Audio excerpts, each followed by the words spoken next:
Sa katanungan po ng aking kasamahan dito sa Kongreso, ang 2021 travel expense po ng Office of the President ay nasa 37,499,000, Mr. Speaker.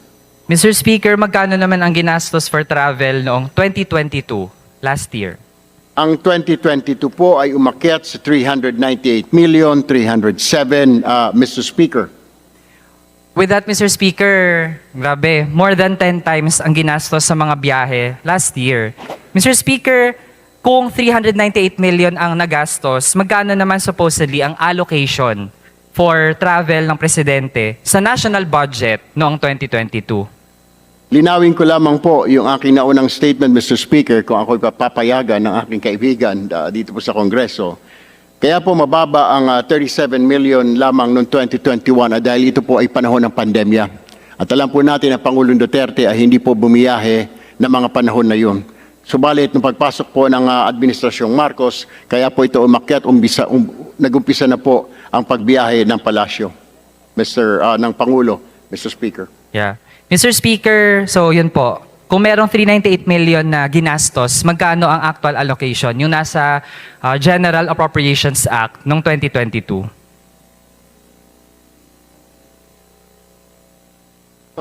Actual yun. Actual yan. Ito po ang, Mr. Speaker, ang aktual na pondo na gamit, 398,307,000, Mr. Speaker.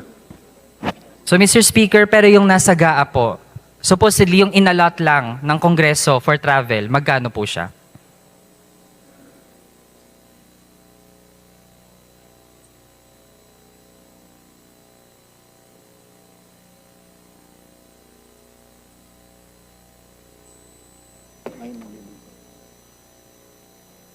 Mr. Speaker, sana po hindi mabawas sa time ko ang na ko-consume sa 140. pag-confer po na ating sponsor.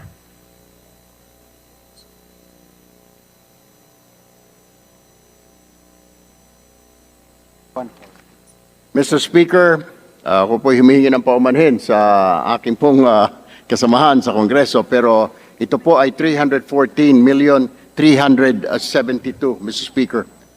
Mr. Speaker, ibig sabihin po may diferensya na 84 million pesos. Mula dun sa kung magkano yung inallocate ng Kongreso tsaka sa aktual na nagastos ng Pangulo for 2022. Mr. Speaker, ano ang funding source ng 84 million na diferensya? ONAP 2021. 2021. Ang source po noon, Ginoong Speaker, ay continuing appropriations, Mr. Speaker. Mr. Speaker, hindi po ba ito galing sa contingent fund? Mr. Speaker, hindi po ito galing sa contingent fund. Okay, Mr. Speaker, for 2023 naman, magkano ang allocation for travel?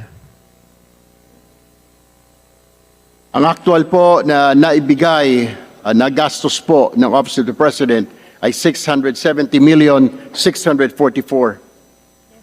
Mr. Speaker, so far, kung merong 671 million for the whole year 2023, magkano na doon ang nagastos na ng Pangulo?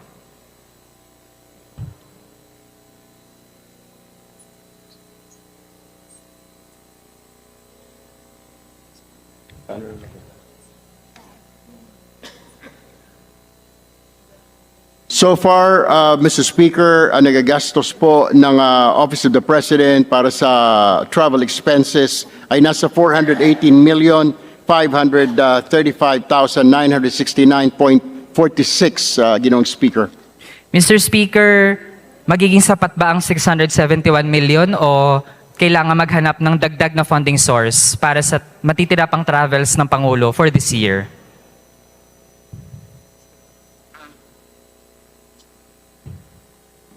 Mr. Speaker, may CONAP for 2022.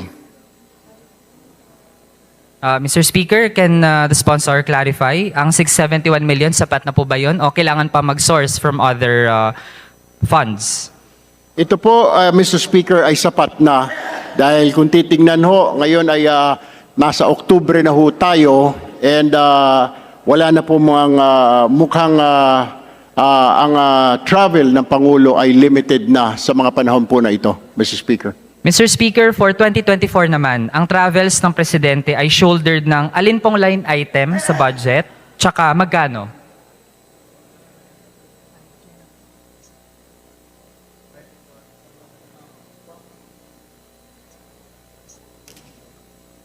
Maaari mo bang, Mr. Speaker, pakiulit ng tanong? Mr. Speaker, for 2024, aling line item po ang pagkukunan ng pangbiyahe ng Pangulo at magkano ang allocated? For 2024, ang proposed po ay 1,148,424,000, Mr. Speaker. Ibig sabihin, Mr. Speaker, from 2022, 398 million, 2023, 671 million, for 2024, around 1.15 billion pesos, Mr. Speaker. Almost doble pa iyan ang travel budget ng Pangulo sa taong ito, Mr. Speaker. Magiging doble ba ang bilang ng trips o doble ang bilang ng mga sasama?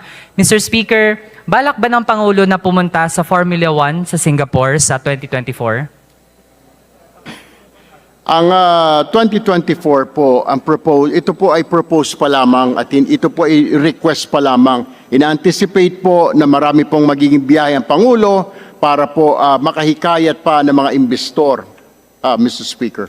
Mr. Speaker, kasi yung sa Formula 1 po, if ever, shouldered na naman ng taong bayan. Kaya po, we'd like to know in advance, Mr. Speaker, pupunta po ba sa susunod na taon sa Formula 1 sa Singapore ang Pangulo?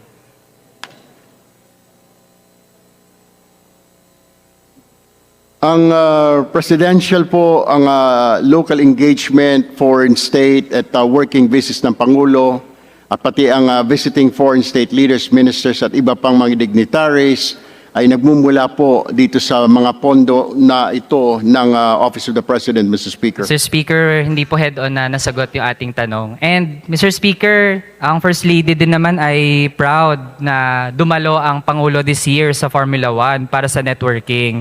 So kung proud po ang Office of the President, di dapat po hindi ikahiya kung dadalo ang Pangulo sa Formula 1 sa 2024. Ang biyahe po ng Pangulo sa Singapore ay ito po ay isang imbitasyon mula po sa isang grupo ay yung pong pagpapanood sa formula po. Ito po siya po ay naimbitahan laang, Mr. Speaker, in advance. Sige, Mr. Speaker, hindi ko na po ididiin kasi kahit mismo sponsor po natin ay nahihiyang i-admit kung dadalo next year ang ating Pangulo sa Formula 1 sa Singapore. Mr. Speaker, i-assess po natin ang foreign trips. Ang daming travels noong second half ng 2022. Para matasa po ng tama ang epekto ng foreign travels, we'd like to ask, gaano kalaki na ang ating foreign direct investments for the first half of 2023? Bago ko po sagutin yan, Mr. Speaker, ang kanyang tanong, babalikan ko muna yung tanong po ng aking kaibigan. Yung hinggil po sa Formula 1, ito po ay upon invitation.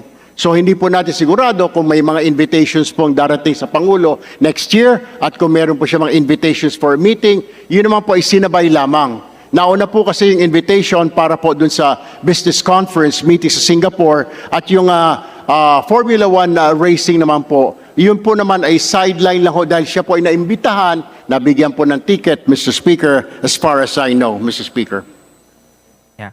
So Mr. Speaker, sa foreign direct investments, gaano po kalaki ang ating FDI first half of 2023 tsaka first half of 2022 na rin? Sa first half of 2023, Mr. Speaker, ay meron ng 71.78 billion pesos na investments, or dollars, 71.78 billion dollars, Mr. Speaker.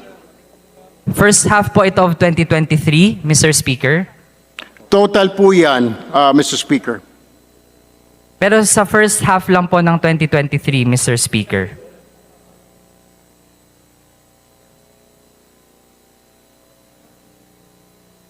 Kasi Mr. Speaker, based sa ating... Mr. Speaker, ayan po ay isusumitiho namin sa inyong tanggapan bago po matapos ang araw, Mr. Speaker. Sige. Mr. Speaker, kasi sa observation natin, first half of 2023, ang ating investments na pumasok ay nasa $4 billion.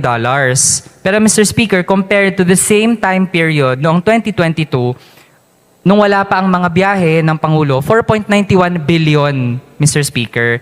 Tapos noong 2021, buong taon na po, Mr. Speaker, $10.5 billion. Or kung half year, nasa $5.25 billion, Mr. Speaker.